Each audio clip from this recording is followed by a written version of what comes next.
julle, kom ons lees Sirkus op die plaas.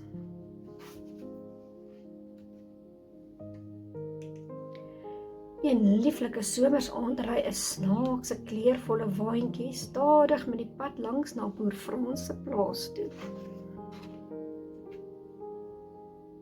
Die waantjie stop op die werf, 'n man klim by die deur uit en gaan klop aan boer Frans en tant Mien se deur. Uiteindelik maak boer Frans die deur oop. Neef George, wat 'n verrassing, wat bring jou hierdie tyd van die nag hiernatoe? Beste Frans, dit spyt my dat ek jou wakker maak, maar my bokkie Betty se poot het seer gekry. Kan ek haar vir so 'n paar dae by jou los totdat sy gesond is? Natuurlik, los Betty net hier. Ons sal mooi na haar kyk. Jy kan ook hier bly, jy's meer as welkom. Maar neef George is haastig. Hy is op pad om in die dorpies daar naby met sy wilde diere te gaan optree. Oor 'n paar dae sal hy terugkom om vir Betty te kom oplaai. Kom Betty, ek sal jou versorg, sê tant Mien en tel die boekie op. Môre stel ek jou voor aan al die diere. Volgende oggend lê Betty op die oewer van die rivier en rus. Die diere kom van oral op die plaas af om haar te groet.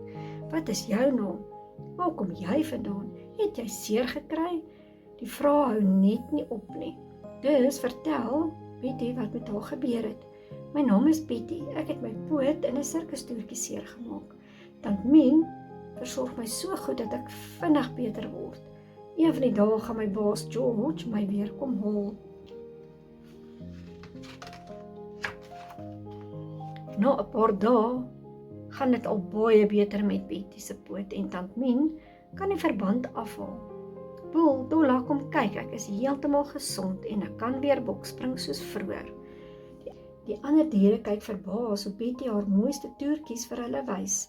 Sy staan op 'n vaatjie wat so onder haar pote rol.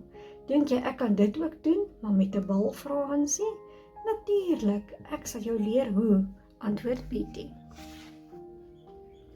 Na 'n paar keer se val op die sagte gras, begin dit tog lyk of Hansie sy balans kan hou. Mooi Hansie, moedig Tom die eekhoring hom aan. Ek kan dit doen, ek kan, jy Hasie bly. 'n Entjie verder lê Thomas, boer Frans se seun, na Hansie se kapriolle in kyk. 2 vaatjies en 'n plank en die nodige ervaring. Betty die dieretemmer. En die diere is waghalsig. Grieta se 3 pragtige kleintjies, Nonnie, Molly en Toekie, waag die toertjies sonder 'n vangnet onder hulle. 'n Ou wiel wat hulle in die skuur gekry het, Dina se hoepel. Hop, hop, Boel en Betty spring met 1 sprong daardeur. Nou is dit Henietjie die hoender se beurt. Sy spring deur en val doodmoeg aan die ander kant neer. Bravo Henietjie, jy's 'n regte sirkuskunstenaar, sê Betty. Al die manewales gee vir Thomas 'n blinkplan. Ons gaan vir pa en ma 'n vertoning gee, kondig hy trots aan. Hy hardloop solder toe en begin rondkrap in 'n ou kus. Hansie en Henietjie het ou hoende gevind wat hulle vermaak. Hulle self tog te lekker. Dit word aand. Thomas vra vir sy ouers of hy 'n kampvuur mag aansteek sodat hulle lig kan hê vir die vertoning. Dankie pappa, gaan sit gerus by ma waar ons nou kan begin. So voer elke dier 'n toertjie uit vir boer Frans en tant Mien, net soos 'n regte sirkuskunstenaar. Fantasties, roep boer Frans en tant Mien uit en klap hande vir die diere en die dieretemmer. Hoe het jy op hierdie plan gekom, Thomas? Dit was Betty, die ster van George se sirkus se plan, roep Thomas uit. Harde applaus en vreugdekrete klink oral op. Betty is 'n groot ster. Sy sal hierdie mooi aand met haar vriende nog lank onthou. Die volgende oggend is George terug op die plaas. Betty is baie bly om haar baas weer te sien. Sy lek om deur sy gesig van blydskap. Baie dankie Frans.